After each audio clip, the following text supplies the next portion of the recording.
အားလုံးပဲမင်္ဂလာပါအမနာမည်ကတော့မေဖြစ်ပါတယ်အမက New Vision and Science Institute ရဲ့ founder တူဖြစ်ပြီးတော့အမကဘာလင်မြို့ဂျာမနီနိုင်ငံမှာလက်တလောနေထိုင်ပါတယ်ပြီးခဲ့တဲ့ဘက်ကအမပေါ့နော်ဒီ UE ကျောင်းတွားတက်မယ်ကျောင်းသားဒီအတွက်ပေါ့နော်ညီကိုမောင်နှမတွေအတွက်အမဗီဒီယိုလေးလုပ်ဖြစ်တယ်လုပ်ဖြစ်တော့အမကိုဒီ UE အကြောင်းနဲ့ပတ်သက်ပြီးတော့မှသိချင်တာလေးတွေလာမေးကြတယ်ဆိုတော့သူတို့ရဲ့မေးခွန်းလေးတွေကိုအမဒီဗီဒီယိုကနေလာပြန်ပြီးတော့မှဖြည့်ပေးလိုက်ပါမယ်เนาะဆိုတော့ပထမဦးဆုံးမေးခွန်းကကြတော့ကျောင်းမှာ programming က Python ကိုပဲအဓိကထားတင်တာလားတဲ့ဆိုတော့အမကပြောချင်တာကတော့ Python language ကိုတော့အမတို့ဦးစားပေးပြီးတော့မှသင်ရတယ်အမရဲ့ဒီ field ကကြတော့ data science field ဖြစ်တဲ့အတွက်ပေါ့เนาะဒါပေမဲ့ SQL သင်ရတယ်ပြီးရင် Power BI HTML CSS ပြီးတော့နောက် Hadoop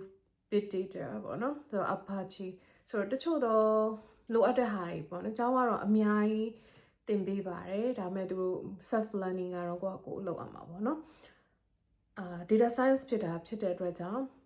Python ကတော့လုံးဝနားလည်နေဖို့တော့လိုအပ်ပါတယ်ကျောင်းမှာက software engineering ရှိပါတယ်ပေါ့နော် software engineering class တွေအတွက်ဆိုလို့ရှိရင်တော့ဆရာတွေကတော့အခြားသော language တွေပို့ပြီးတော့မှ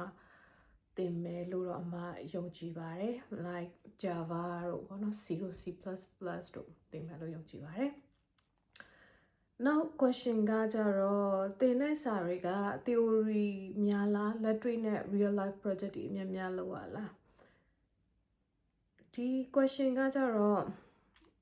theory တွေလည်းသင်တယ်အမတို့ကျောင်းက theory သင်တယ်ပြီးတော့ project တွေလည်းလုပ်ရတယ်ပေါ့နော်ဆိုတော့ project တွေလည်းလုပ်ရတယ် theory လည်းသင်တယ်ဒါပေမဲ့တချို့ project တွေကကြာအကြီးကြီးပြီးရယ်ဆိုတော့ဒီ project တွေလုပ်နိုင်ဖို့အတွက်ကကိုယ့်ဘက်က learning လုပ်ထားနိုင်မှပြင်ဆင်ထားနိုင်မှအဆင်ပြေမှာပေါ့နော်ဥပမာဖြစ်တော့ software engineer နဲ့လာမယ်ဆိုလို့ရှိရင်ကိုကဒီ data structure algorithm ကိုလုံးဝတော့ကြည့်နေရမယ်ပြီးတော့ဒီ programming နဲ့ပတ်သက်ပြီးတော့မှဒီတချို့တော့ syntax တွေနားလည်ရမယ်သူတို့ project တွေလုပ်ခိုင်းတဲ့အချိန်ကြလို့ရှိရင်ဒါတွေအသုံးပြုပြီးတော့မှလုပ်ရမယ်ပေါ့နော်။ဘာကြောင့်လဲဆိုတော့ programming ကိုကမသိဘဲနဲ့ software engineering ဘိုင်းကိုစပြီးတော့မှစဝင်လာတယ်။ဝင်လာပြီးတော့မှဥပမာကျောင်းက application တွေလုပ်ခိုင်းတာမျိုးတွေပါညာရယ်ဆိုရင်နည်းနည်းအဆင်မပြေဖြစ်သွားနိုင်တယ်ပေါ့နော်။အဲ့ဒီအတွက်ကြောင့်ကိုကဒီ software engineering ဘိုင်းဒါမှမဟုတ်လို့ရှိရင်လည်း data science ဘိုင်းကိုတက်ချင်တယ်ဆိုလို့ရှိရင်learning လုပ်ခဲ့ပါ basic ပေါ့နော် basic လောက်ထိအနည်းဆုံးတက်အောင်သင်ပြီးတော့မှလာတာကကိုယ့်အတွက်ပို့ပြီးတော့မှအဆင်ပြေပါမယ်နော်ကိုယ့်အတွက်ပို့ပြီးတော့မှချောချောချူချူနဲ့ဒီ part time ရဲ့ student life ရဲ့ကိုဒီအဆင်ပြေအောင်ပေါ့နော် arrange လုပ်နိုင်ပါလိမ့်မယ်နောက်တစ်ခုက accommodation အတွက်အကြောင်းကစီစဉ်ပေးရလားဆိုတော့ no ပါဒီနေထိုင်စရာကကြတော့သူတို့အကြောင်းကလုပ်ပေးတာဒီ website တွေမှာဒီ website တွေကိုသွားပါဒီ website တွေမှာ apply လုပ်လို့ရပါတယ်ဆိုပြီးတော့ပဲသူတို့က refer ပေးပါလိမ့်မယ်ကိုယ့်အကို apply လုပ်ရမယ်ကိုယ့်အကိုရှာမယ်ဆိုတော့ accommodation အတွက်ကိုနည်းနည်းပေါ့နော်ပို့ပြီးတော့prepare လုပ်ထားဖို့ပြောချင်ပါတယ် maybe မြန်မာ group တွေပေါ့နော်မြန်မာ group တွေရဲ့ဝင်ထားပါပြောရရင်ဂျာမနီမှာရှိနေတဲ့ကိုယ့်ရဲ့တငယ်ချင်းတွေညီကိုမောင်နှမတွေဒါမှမဟုတ်လို့ရှိရင်လည်းဒီဂျာမနီမှာရှိတဲ့လူတွေနဲ့မိတ်ဖွဲ့ထားပါဆိုပြီးတော့အကြံပေးချင်ပါတယ်နောက်တစ်ခုကကျတော့ part time အတွက်အကြောင်းကစီစဉ်ပေးတာလားတဲ့ဆိုတော့ part time အတွက်ကအကြောင်းကမစီစဉ်ပေးပါဘူးเนาะ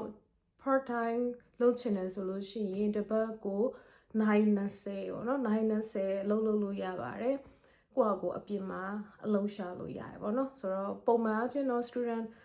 job တွေကနည်းနည်းရှားတာခက်တယ်ကိုကဒီ field ထဲမှာပထမ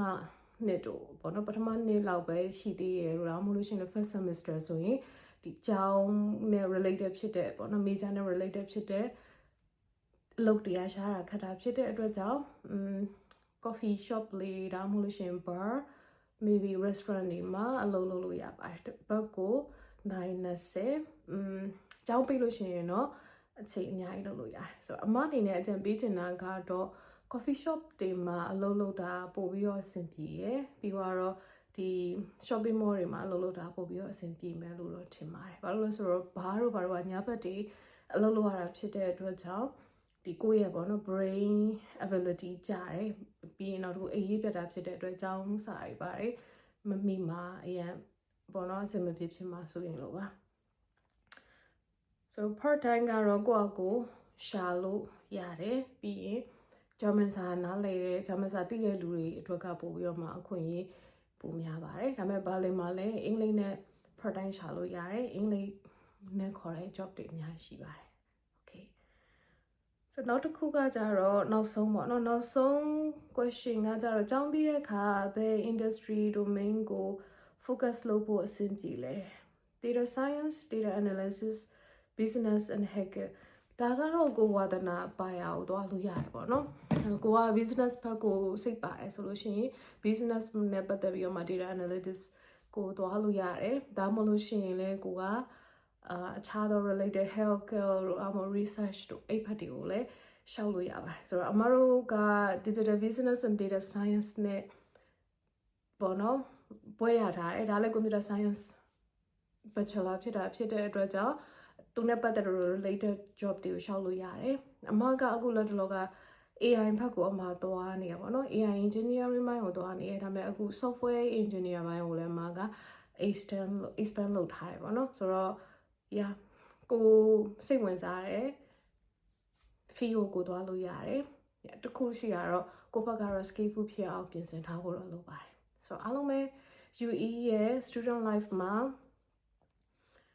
အကောင်းဆုံးသော memory နဲ့အကောင်းဆုံးသော skill တွေကိုရရှိပါစေဆိုပြီးတော့မှဆုတောင်းပေးလိုက်ပါတယ် bye နောက်ဗီဒီယိုမှာပြန်တွေ့မယ်နော်